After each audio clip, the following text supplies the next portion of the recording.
Hi there, and welcome to Love, Dating, and Relationships for Spiritual Women. My name is Julie Grimm, and I'll be your host today. For those of you who don't know me, I'm a guide and healer in the Modern Mystery School, and I help support people in their own personal empowerment. I'm super excited today to have Theresa M.C. She is the founder of Dr. M.C.'s Self-Care Cabaret, where she helps people find that practice of self-care within their own lives. So Theresa, thank you so much for joining us. Thanks for having me. This is exciting. Yes, absolutely. So self-care, people are really changing every single day. So I don't want to overgeneralize, but at least for me, I didn't really equate self-care and dating together for a long time, but now I see them as like intimately hand in hand. So can you tell me a little bit more just about self-care in general, like maybe how you got into it, and then we can start to unpack how self-care and dating go hand in hand and why they're really important for one another. Sure. So first, the way I present and my research has shown that, self-care is multifaceted. There's many domains to it. And although I think all the domains are important, the relationship domain is really important. And that's where we want to make sure that we spend time and make time for people that feel, that sustain us and support us, encourage us and believe in us, and that we have people that respect our choices if we were to say no, or people to help us if we need to feel our feelings and we get upset, and people that will listen to us in that regard. So that's kind of the relationship domain in a nutshell. Framework. Yeah. That's interesting. So interesting, because I hadn't thought of it that way, that actually relationships can be a part of our self-care. Absolutely. It's not just like me being alone, because I'm kind of introverted. So I think of self-care as like me with my cat and a book. Like that's self-care. That can be self-care too. But absolutely what you're saying, the people that we bring into our lives is actually a huge component of self-care. And that makes a lot of sense. Yes. And those can be, our friends, our family, our partners, our therapists, other groups we belong to, or maybe like-minded individuals. I mean, that can kind of fill that whole domain. And it is a really important domain. And I will say I'm incredibly blessed in this area. I struggle in some of the other areas of self-care. It's not all perfection, but in the area of relationships, I do have an incredibly supportive husband who we've been together dating. We've been friends. We were friends first, which I do think is important, for a short period of time. And then we started dating about 12 years ago, and we've been married coming up on 6 years. And in addition to that, I also have a really supportive mother. And so I have that aspect, that family tie, and then my husband. So I'm blessed in that regard with a strong support system. And I do think it's really an important aspect for folks to have when we talk about self-care and our relationships. Yeah. So that's interesting. So you actually have a PhD in essence in self-care. I do. That's not amazing. Even in essence, in real life. In real life. To distill it down, you have a PhD in self-care. All right. And so how did you get this self-care cabaret? How did that come to be? Yeah. So really my own experience kind of led me to want to study self-care at that level. So if we rewind back, many years ago, I can recall growing up, my mom always interested in kind of alternative healing methods and researching and reading the work of Deepak Chopra and Dr. Andrew Weil. This is going way back, before self-care was trending on any social media platforms. And then, fast forward, I find myself, after I earned my master's degree in school counseling, I was working in a therapeutic high school in Massachusetts with students with really significant social emotional issues, early onset psychosis, suicide ideation and gesture, eating disorders, a whole kind of variety of issues. And I found as the guidance coordinator in that school, it was difficult. That was difficult work. I was heading towards burnout fast. It was hard to separate myself from that work, and being the empath that I am, I just wanted to take it all in, and that wasn't good for my own energy. So I expressed this to my program director at the time, and I said, I'm having a hard time. And she said, you're going to need to learn not to take this home with you. And I thought, what the heck does that mean? You're like, so is that possible? I was like, okay, thanks. Any tips? Any ideas where to start? So I took it upon myself to kind of research maybe what that meant. And I started then at that point reading the works of Deepak Chopra and Wayne Dyer and Louise Hay and all those experts that have come before me that are, pioneers in this field of self-care. So at that time, though, I mistakenly thought I was unique. I thought that I'm the only one that's experienced this, and this is not a universal issue. So, and it helped me though at that time when I would take the time to meditate and take the time to care for myself and prioritize my self-care, I felt better. And then, as life would have it, times that I didn't necessarily take care of myself, and I would also feel bad about that and wouldn't feel good, and I could recognize the difference. So then I started a different position where I was actually supporting all the private special education schools in Massachusetts. And I was starting to hear from the teachers and the leaders how much they were struggling with the same thing I was struggling with prior. So I thought maybe this isn't such a universal, this isn't such a unique thing for me. This is actually a really universal problem. And my mother's also a high school teacher in a public school. So I was hearing, starting to tune in more to what I was hearing in the messages. So when it came time that I decided to embark on my doctoral journey, I knew that I wanted to study self-care for leaders and teachers. So the degree is actually in educational leadership, but my area of scholarship, what I studied was self-care renewal for leaders and teachers, because leaders and teachers totally need self-care and need more of it, and especially these days. So important. Well, you find that people who are really drawn to, especially, teachers, pretty much all the teachers that I meet, it's a passion for them. They Absolutely. really got into it because they felt deeply that they could make a difference in somebody's life. But then, how do they make sure that they're all that love and attention that they're giving to their students, they're also able to give to themselves, and Right. first able to give to themselves. Right. And that's the trick. Self-care is really other care. So until you're caring for your needs, and I'm not talking about like buying overpriced bath products and sitting in the plush bathrobe with cucumbers over your eyes, like that can be a part of it. But like we have a warped sense because the terminology has gotten co-opted by big business and by people that aren't necessarily have our best interest in mind, trying to sell us They're more capitalistic, like buy this thing for self-care, get the new app, and then you're caring for yourself. Yes, exactly. Or like, you need these overpriced bath products. No, you really don't. You can actually practice really good self-care for free. And it's your foundation. Like, it's how you show up in the world. It's what you do daily, consistently, every day. So you can be the best version of you. So then you're able to care for others. And that could be others, your own children, your family, your partners, your students, anybody, everybody, really. And then like self-care like isn't a one and done. Some people are like, oh, let me like drop to a down dog, do a little yoga. Oh, there we go. They're my self-care. Like, no, it has to be like, it doesn't mean though you have to do all the things every single day, but it needs to be a routine, a consistent foundational routine. I always joke, so I've been a meditation teacher now for about 5 or 6 years, and I used to run a lot. I actually just started running again in the pandemic, mostly because I'm like, I must move my body.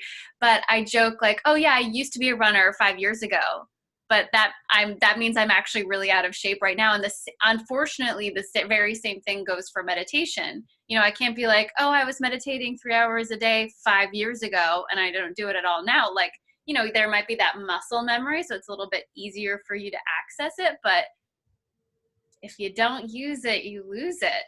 Right. And that's the thing too, like people though have we have to let go of the idea of perfection. Like you have practiced meditation, might be a little rusty, but your ability to sit and meditate for extended periods of time is going to be there for you. Somebody who's just starting may need to start with 3 minutes or 5 minutes and then maybe build themselves up. I always use the muscle metaphor when I talk about meditation because it's something you have to build yourself up to. And there's a lot of myths around that was whether or not, do you have to be on the floor, like doing the Om pose, or do you have to, how can you, does it have to be 45 minutes? How can you think of nothing for that long? Like, people get all these ideas in their head about what it has to be, instead of just letting it be and doing a little bit and allowing the practice to unfold and feel the benefits of it. So true. And I love that, because if we extend that metaphor to dating now, it's like, just let it be. Can we just let the relationship or the experience of dating be what it is, versus have all of these expectations? I know that that's something that you talked about before around perfectionism in relationships, where the perfectionism can actually now be a hindrance to, Right. Whatever actually great thing is happening, whether it's your meditation practice that you've just started. Me, I'm getting back into running. It's like being a beginner again in a lot of ways. Or with your relationship, how these expectations that we might have actually can block us. Absolutely. And I think one of the best books I've ever read about relationships is called Cinderella Was a Liar. And I've given that book many times to girlfriends and whatnot over time. I felt like it really helped me. And it's based off of the idea in psychology that we're kind of always searching for our Prince Charming. And the fairy tales have actually done us a disservice. Because although I think my husband may be the closest thing to Prince Charming that exists, it's not a fairy tale per se. I mean, it's work. It's relationships require open communication in both directions, always constant, like reevaluating, like what you're doing, where you're going, that you're on the same page. And just that, I mean, the communication piece is so key, and it requires maintenance. Like, there's been times where, I'll use the doctoral program as an example. It was very difficult to work full time and earn a PhD and I can only imagine. I can only imagine. Yeah. So it was not like, there were times where, my husband had to, not there were times, like almost always, he had to really pick up the slack for like everything, like the house, like doing dishes, doing the laundry, whatever, meal planning, because I just couldn't do it.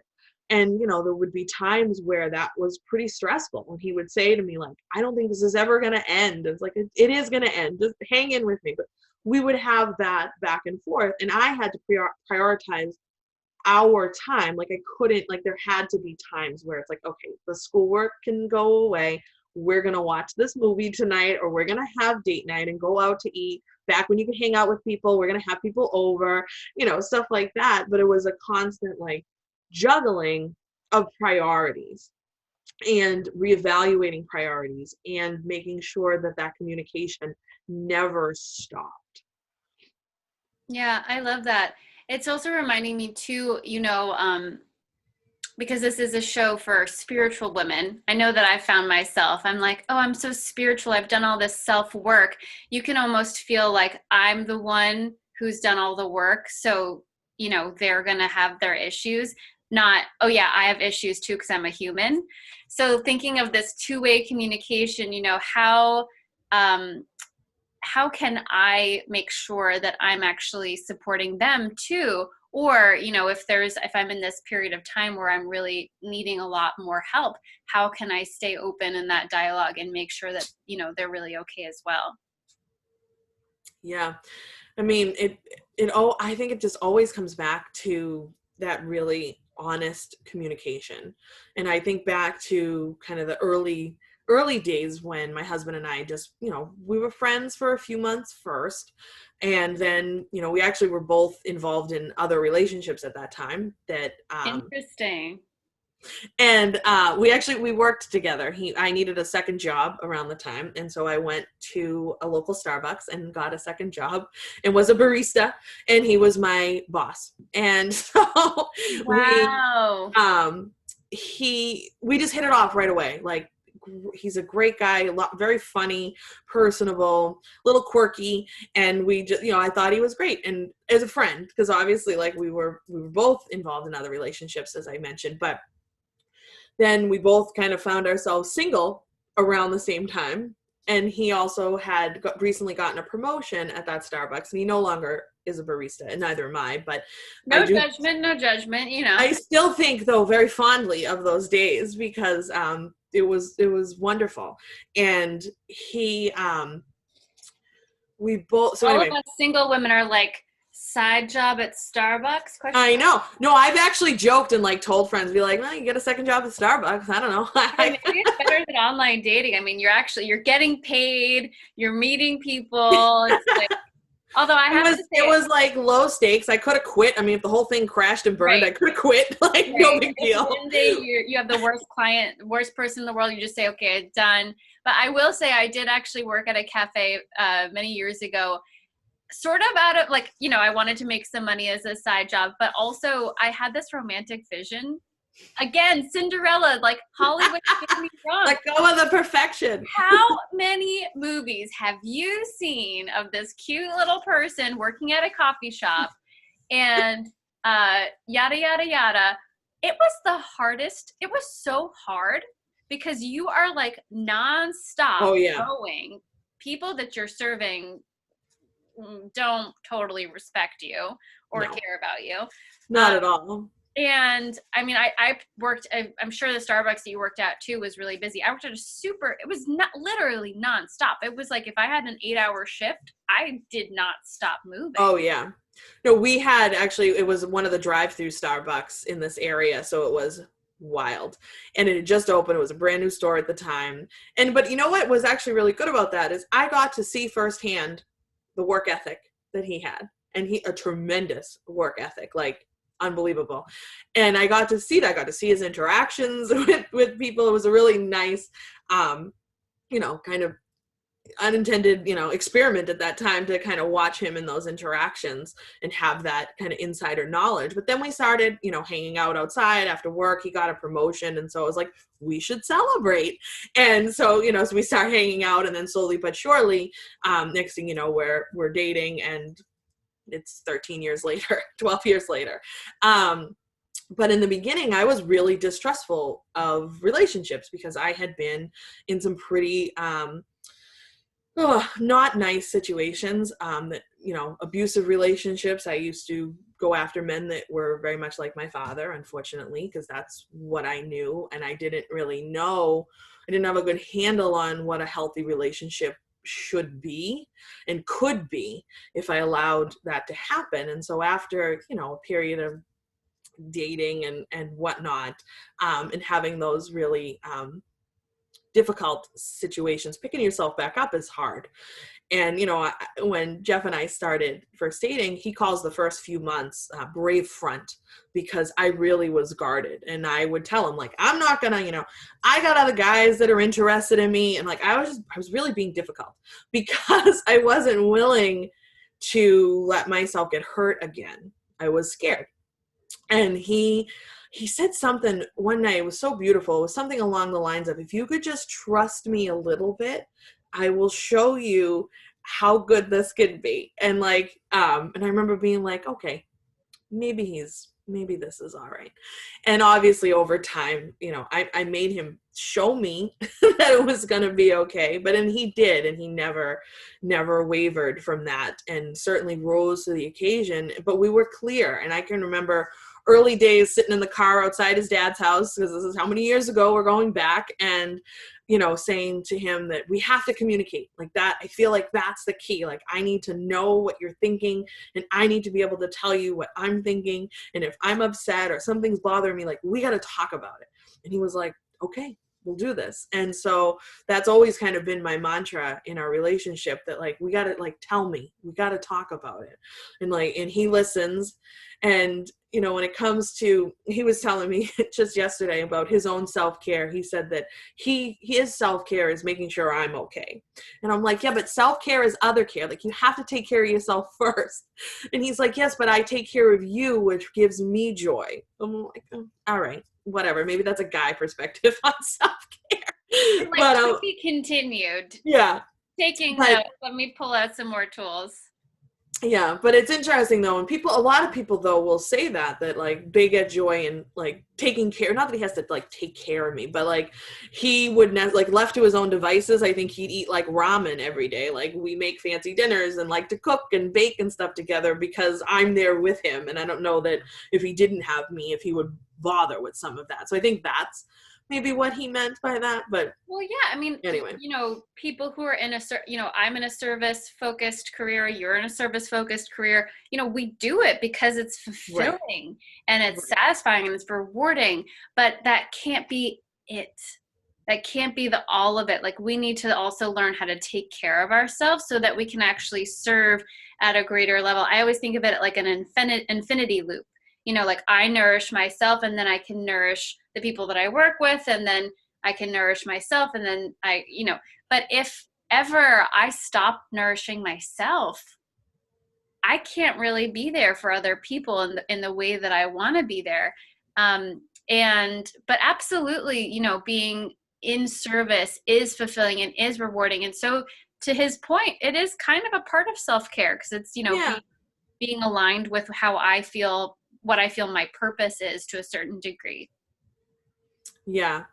And I think, there had been so many unfortunate situations leading up to ultimately meeting my husband that really showed me what I want and what I don't want, and what I'm willing to tolerate and what I'm no longer willing to tolerate. And I think a lot of times we get stuck in situations where like maybe we get a little bit, like maybe we get a little bit of attention, or we have like that one great date, and then maybe the communication trails off, or all of a sudden he's busy, or not so available, but we want to hold on to that idea, so we'll settle for crumbs, and we'll kind of keep putting ourselves out there when it's not being reciprocated, and that can be difficult to learn and to accept.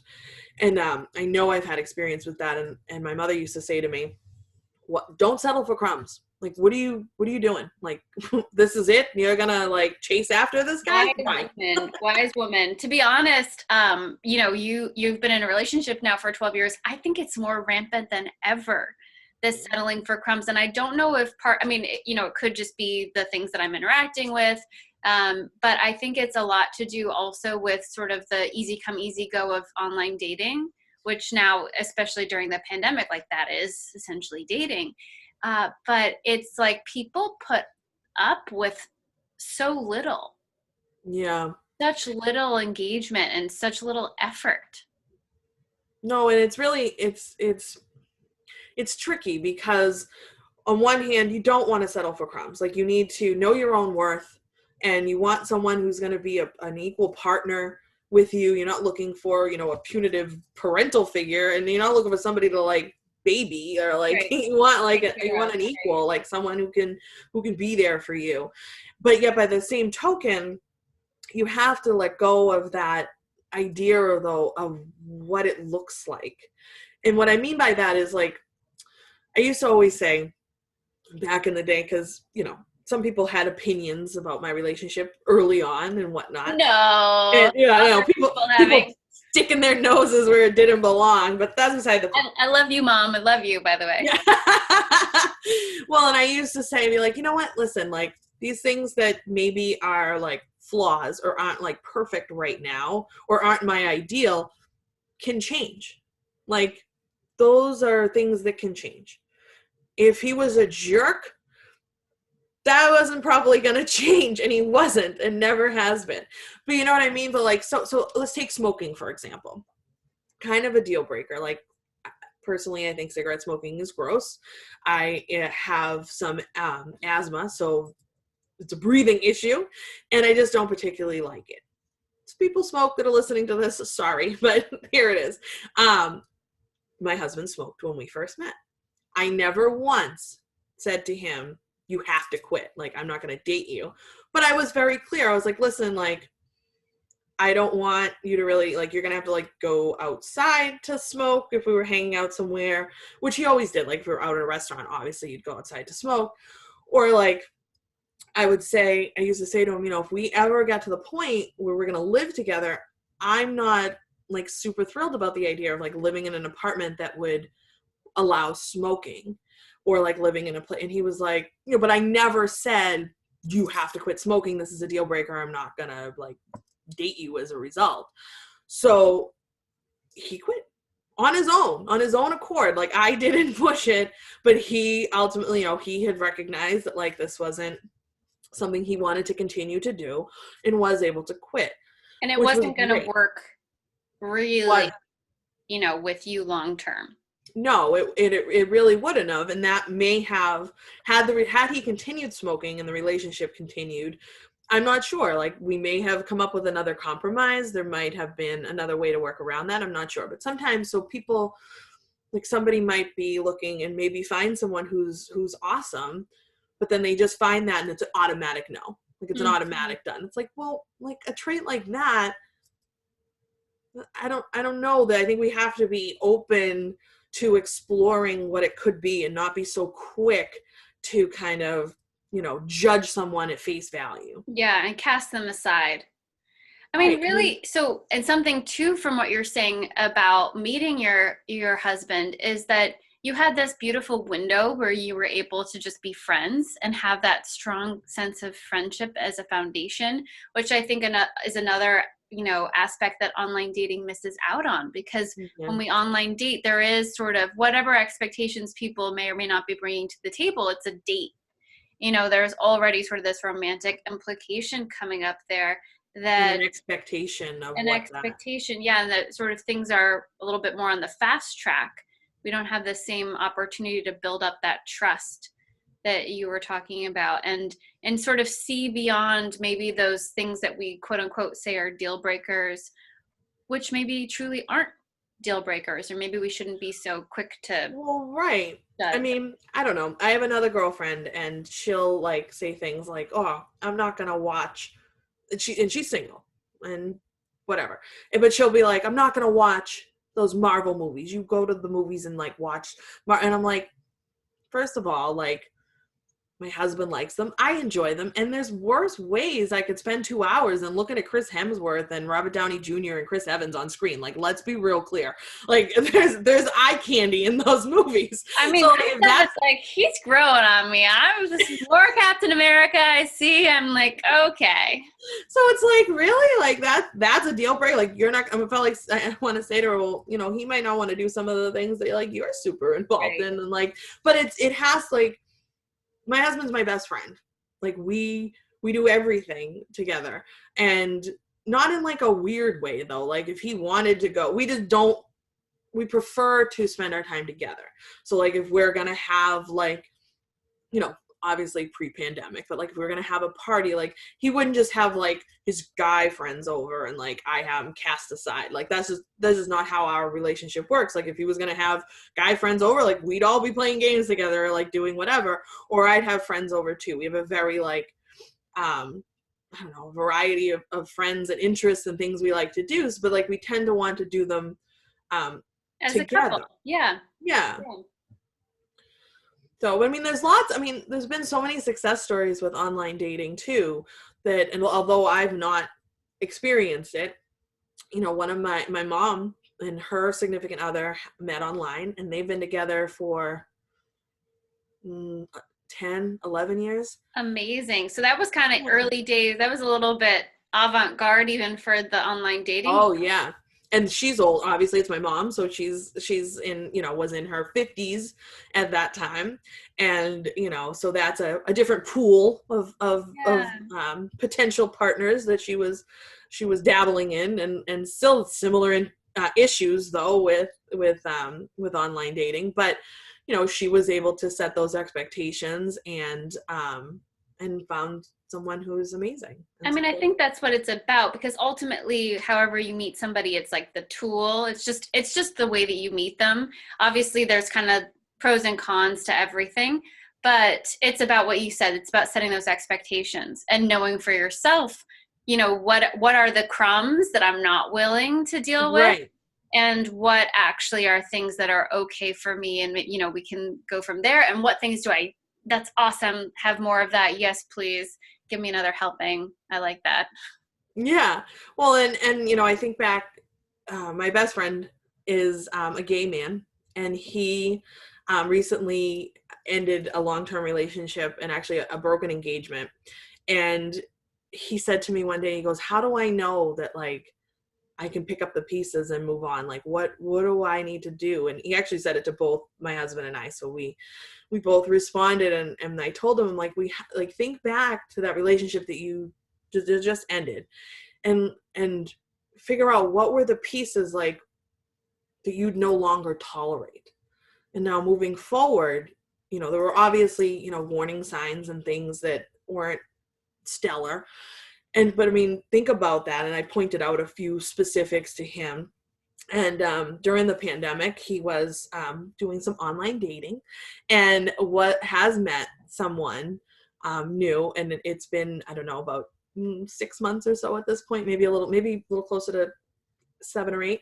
And he'll, like, my friend will text me and he'll be like, oh, he did such and such. And I'm like, yeah, see what happens when like you don't accept crumbs? Like, this is what it's supposed to be. Like, your partner should do nice things for you. He should, like, and his partner has done like just really cute like things, like, if he's leaving the apartment last, making sure that it's cleaned up for him or that things are put back. And like, those are some things, and like, they may sound minor, but like, that shows me that he's invested in it, and so I always point that out to my friend. I'm like, yeah, like, this is what it's supposed, like, that's what it's supposed to be. See what happens, like, when you know your worth a little bit and you're not going to tolerate bad behavior, because over time, and that doesn't mean there won't be bumps. Like, you might hit a speed bump. It's like, okay, so how do we get beyond this? And for my own relationship, the doctoral program, that was very difficult to get through, as I've mentioned. And at one point, like, Jeff was expressing himself to me about kind of his frustrations, and he's like, I don't know if this is ever going to end. And I'm like, well, it is. But that also reminded me that, like, okay, I need to make all of this fit. And even now, sometimes with my full-time position and my Dr. MC Self-Care Cabaret business, and I want to cultivate that and grow that and make that something, much larger. And then my husband can come work for me as he wants to do. I'm not forcing that. He says it. But I sometimes I have to like check myself and be like, okay, I can let go of the side hustle, I can let go of work. I can just be Theresa. I can just be your wife for this weekend or whatever. But that kind of delicate balance is really important, but as well as that open communication, because sometimes I'll say to him, like, listen, I got 4 presentations this week coming up, so this weekend is going to be all Dr. MC stuff. But then he knows, but then it's like, okay, so, and then what? But so then the following weekend, it's like, okay, I don't actually have much Dr. MC stuff going on, or next week's February school break. So what do you want to do? What are we going to do to make that special? Right. Making sure that you're prioritizing your relationship as much as you're prioritizing other things in your life. Right. It's a delicate balance. Yeah, I was dating somebody and he said, a relationship is like a puppy. It has needs. In fact, especially a new relationship, it has a lot of needs.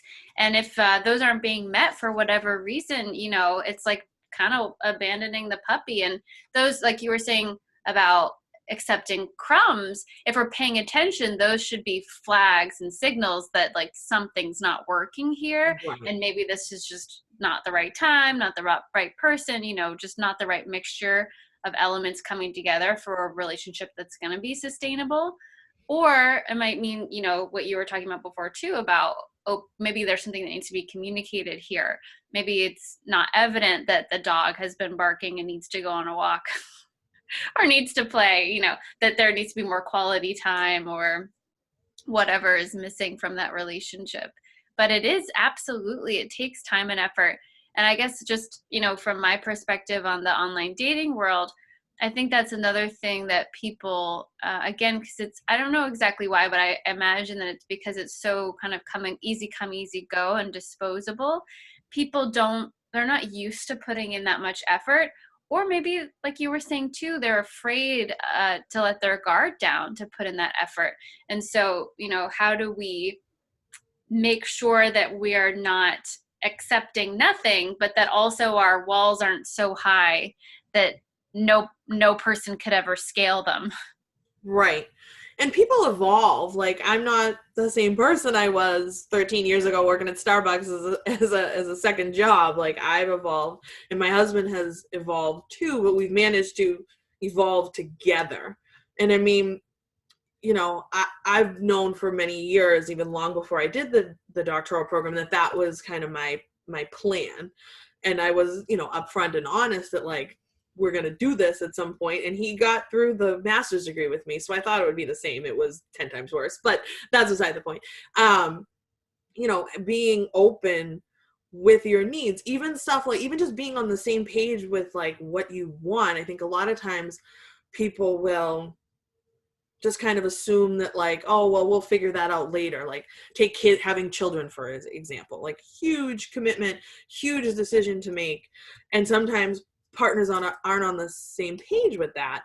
And they'll just kind of magically maybe get on the same page, I think. Like, I don't know, that would make me really nervous. Like, I feel like you have to have those difficult conversations, maybe pretty early on. Like, if that's a priority for you and you plan to have children, well, you better have a partner that's going to be invested in that and want to do that as well. And I think that can kind of be tricky, because maybe you're afraid to express that you're what you really want, which is why, though, when we practice self-care and we get in touch with our own wants and needs and feelings and desires and kind of what makes us tick and how we respond to stress, and we take the time to do all of that, it can help us in then being able to express ourselves to others and help others and be able to be on the same page. I don't have children, and I don't plan to have children, and my husband is on board with that decision. That we discussed that many times over the years, and certainly much more before we got married, because I wouldn't have, if that was something we weren't on the same page with, well, one of us was going to have to either make a different choice or in order to move forward. Yeah, absolutely. And I love how you're talking about communication as a form of self-care, because sometimes we actually do need something from another person, but that's up to us to communicate what it is. And especially for something as large as, like, well, what are our future hopes and dreams? Yeah. We absolutely need to communicate that. It's interesting because when you were talking, it reminded, that's a big reason why I created this series for spiritual women, because I've also noticed, just in dating, as somebody who's on a spiritual path, and you were talking about, continually evolving, I really want somebody who's going to evolve with me and grow with me, and who wants that. And so I feel like, having that sort of, okay, are you spiritually inclined? Are you interested? Do you want to grow this direction? It's this added layer of, okay, great and well, we get along, but how about these other things?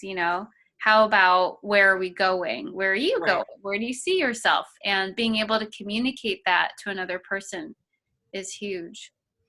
Yeah. And really, getting on the same page. I mean, my husband has changed careers, and, since those early Starbucks days, and, into something a little more solid, something that pays better, which has allowed us to, move forward and own a home and be able to have, money in the bank so we can do other things and whatnot, which is, is important. And certainly we both had to be willing, though, to kind of to do that together. And he'll listen to all my crazy ideas of what I'm going to do with Dr. MC Self-Care Cabaret, and usually he never squashes them. He'll be like, okay, well, that's great. Or like, and we're going to make a podcast. Next thing I know, he's trying to write me the podcast intro music. So, like, very supportive and, like, understanding, even if, sometimes I'm sure he's thinking, how is she going to fit this in now to everything? But never discouraging, or,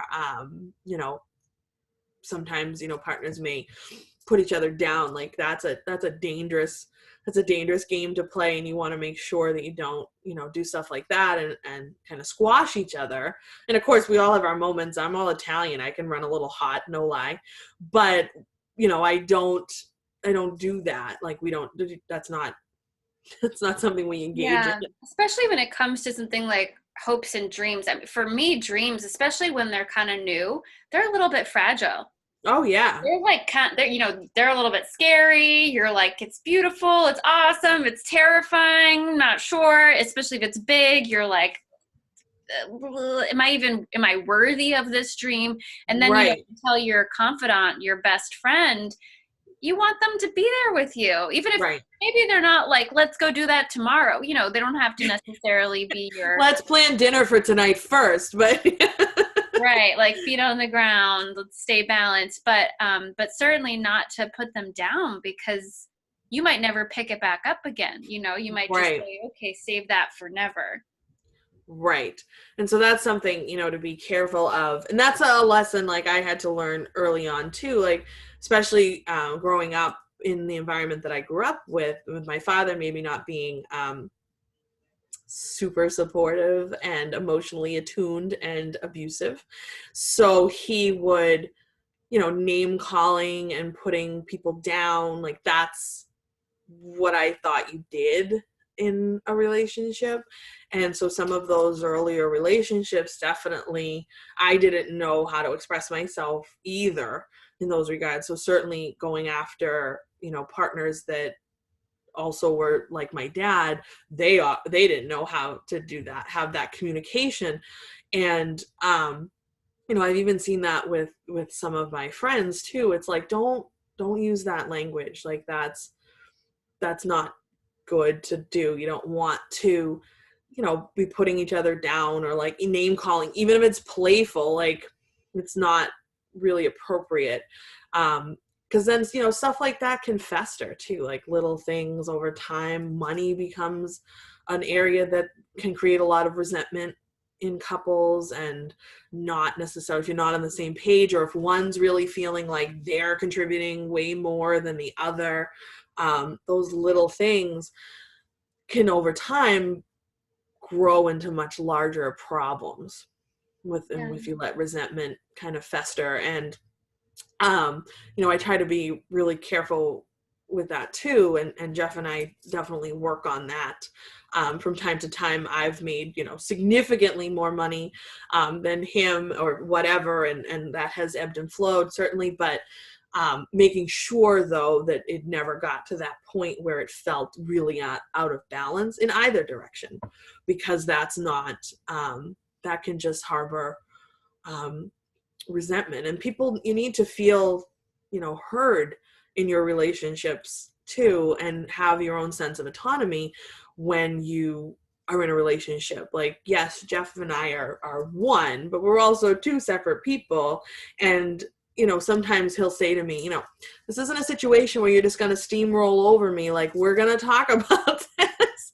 And sometimes I can be, I mentioned I'm all Italian. Like, sometimes I can be a lot, and I can be aggressive and just do it and get it done. And then sometimes if my mom's involved in the situation, then he's got two steamrollers that he's dealing with, and or whatever. But he's able to say to me, like, no, this is not just going to be like, you're just not going to do this. We're going to talk about it, and we're going to plan it out. And I can do that to him too. Like, if there's sometimes where like we're working on something or whatever, I can't think of an example, but I'll just be like, cool, like, you got this, like, just go with it. Or I'll say, no, like, I want input on this as well. Little things maybe around the house or stuff like that. Yeah, but feeling worthy, like going back to what you were saying, feeling worthy that you can have a voice and that your voice Right. matters.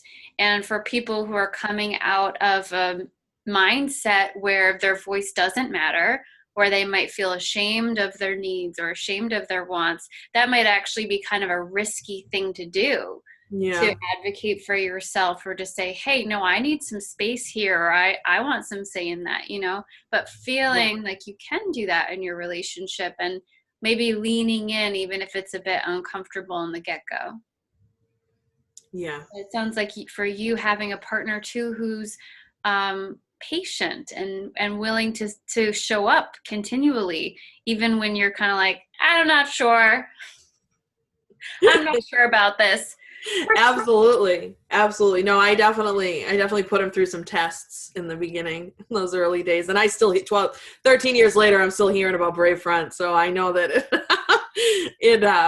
whatever. It definitely is a part of our He journey. rose to the challenge and he's more than man for it. So good for him. Absolutely. Absolutely. And good for me too, because he's a good guy. That is good. If I could clone him, I'd make a ton of money. There'll be generational loss, but I think it'll still be good. Love it, love it, love it. Well, it's been so lovely to have you at this video series. So thanks for joining us. Thanks for having me. This was fun. Yes, and I'll have links so people can get in touch with you below the video. So if anybody wants to follow up, learn more about what Theresa does, you're welcome to do that. Awesome. Sounds good. And thank you guys so much. Bye.